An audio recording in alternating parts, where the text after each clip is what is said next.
Assalamualaikum warahmatullahi wabarakatuh. Perkenalkan, saya Alia Deriski dengan NIM 222111147 kelas HES 6D. Pada kali ini saya ingin menerangkan tentang ijtihad dan pemecahan masalah kontemporer. Pada halaman pertama yakni pengertian. Kata ijtihada adalah masdar dari fi'il madhi ijtihad, yang secara etimologi ijtihad artinya melakukan segala kemampuan.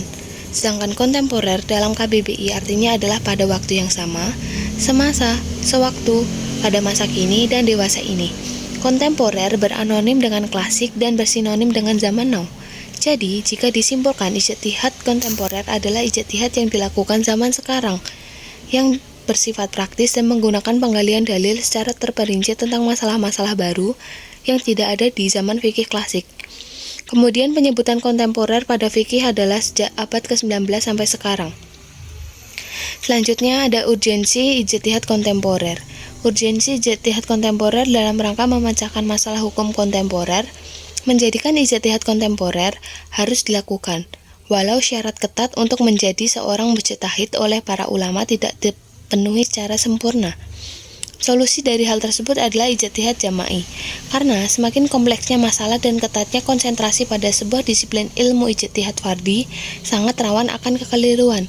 Agar hukum Islam tetap aktual, kita tidak harus mengambil semua pendapat fikih klasik, karena perlunya fikih dalam bentuk yang baru dan yang mana fikih adalah hasil ijtihad. Terlihat betapa urgentnya fikih kontemporer. Namun, kebutuhan yang mendesak bukan hanya pada tataran pembaruan pemikiran hukum Islam, tetapi implementasi konkret dan metodenya. Selanjutnya ada ruang lingkup. Ruang lingkup dari ijtihad kontemporer mempunyai ruang lingkup yang luas, yaitu semua masalah yang tidak dijelaskan secara terperinci dalam Al-Quran dan Sunnah, juga mencakup segi sanad dan tafsir dan takwil. Selain itu, perbedaan metode dalam menentukan suatu hukum juga menyebabkan salah satu perbedaan pendapat di kalangan fuqaha. Kecondongan pemikiran ijtihad kontemporer dibangun atas dua elemen utama, yaitu penggunaan seluruh mazhab dan tidak fokus kepada satu mazhab saja. Yang kedua, penggunaan ijtihad maqasidi untuk menciptakan model ijtihad baru, serta menggunakan dalil istihsan masalah mursalah pada persoalan kontemporer yang analoginya bersifat berlindung di balik penggunaan qiyas, istihsan, dan istislah terhadap persoalan-persoalan baru yang tidak bisa dipetik dari pendapatan mazhab-mazhab fikih klasik. Secara garis besar, ijtihad dapat dikategorikan menjadi tiga bagian. Yang pertama, ijtihad untuk mengeluarkan dari zahir nas dalam lafaz Al-Quran, yaitu amqos, mutlak muqayyad, nasik mansuk, mujmal mubayyan, dan sebagainya. Yang kedua, ijtihad dengan mengeluarkan makna tersirat dengan menemukan ilat hukumnya. Disebut juga qiyas, ilat mansuhah, mustanbatoh, qasirah mutadadiyah, dan sebagainya. Yang ketiga, ijtihad yang digunakan dengan mengeluarkan hukum dari kaidah-kaidah umum yang diambil dari dalil yang bertebaran, istislah, istishab, maslahah mursalah, dar'iyah, istihsan, dan sebagainya. Selanjutnya, bentuk ijtihad dalam pembahasan kontemporer menurut Al-Qardawi mempunyai ragam antara lain. Yang pertama, ijtihad tarjih intiqai, yakni ijtihad yang dilakukan dengan memilih suatu pendapat pada warisan fikih Islam, karena pendapat tersebut dari segi kekuatannya lebih mempunyai legitimasi. Metode ini berbeda dengan sikap taklid. Metode ini melakukan metode studi perbandingan pendapat ulama di masa lalu dan kemudian memilih salah satunya yang lebih berkemanusiaan, mudah dalam sudut pandang hukum Islam, mewujudkan maqasid asy-syariah, kemaslahatan, dan mencegah mungkarnya manusia. Yang kedua, ijtihad insya'i, yakni ijtihad yang hasil pemikirannya menghasilkan satu penetapan hukum baru yang belum pernah dilakukan ulama sebelumnya. Yang ketiga, integrasi ijtihad intiqai dan insya'i. Selain dua bentuk ijtihad di atas, ada pula metode yang menggabungkan antara keduanya. Kemudian, Az-Zuhaili berpendapat menjelaskan secara umum ijtihad menjadi tiga model. Yang pertama, penarikan hukum berlandasan pada aspek semantik dari Al-Quran dan hadis. Yang kedua, metode analogi atau qiyas menetapkan hukum yang tidak ada dalam nas karena adanya kesamaan ilat. Yang ketiga, aspek universal yang berlandaskan kepada maslahat, istislah atau al-maslahah al-musralah. pada halaman selanjutnya adalah perangkat ijtihad kontemporer. Ada 3, yakni fikih al-nas dan hal-hal yang berhubungan dengannya.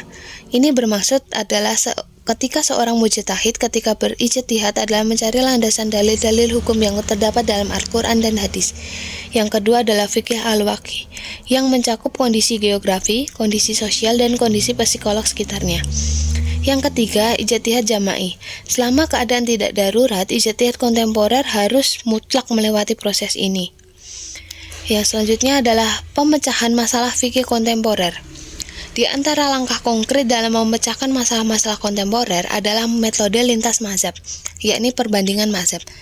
Dengan mempelajari pendapat semua fuqaha dalam semua mazhab fikih seperti Hanafi, Maliki, Syafi'i, Hambali, Dahiri, dan lain-lain, beserta dalil-dalil dan kaidah-kaidah istinbat masing-masing mazhab dalam membahas suatu persoalan.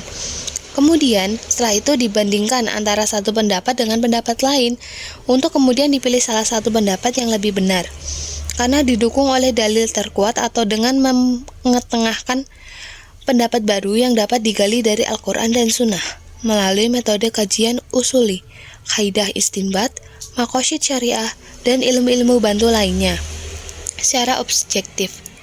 Dan terlepas dari pengaruh pendapat itu semua, dan pembelaan terhadap mazhab-mazhab tertentu, serta terjauh dari segala unsur subjektivitas pribadi, golongan, dan lain-lain. Selanjutnya, pendapat itu dibandingkan dengan hukum positif dengan tidak perlu memaksakan pendapat dari pembahasannya sendiri. Baik, dari materi-materi di atas dapat disimpulkan sebagai berikut. Ijtihad kontemporer agar dapat menjawab permasalahan kontemporer harus berintegrasi dengan berbagai disiplin ilmu yang dilakukan secara kolektif yang melibatkan berbagai kalangan, yakni sosiolog, antropolog, ekonom, politikus, negarawan, ataupun dokter. Kemudian agar suatu ajaran agama atau fikih bisa diimplementasikan pada manusia, maka ia harus menariknya ke dalam dirinya atau kemampuannya, karena jika tidak akan terjadi keabsurdan atau ketidakjelasan dalam agama. Dalam kelanjutannya, bentuk ijtihad dalam pembahasan kontemporer menurut Al-Qaradawi mempunyai ragam, antara lain ijtihad tarjihi intaqi, ijtihad insya'i, dan ijtihad intaqi dan insya'i. Sekian materi yang dapat saya sampaikan, kurang lebihnya mohon maaf. Semoga dapat bermanfaat materinya bagi semua yang mendengarkan. Sekian, wassalamualaikum warahmatullahi wabarakatuh.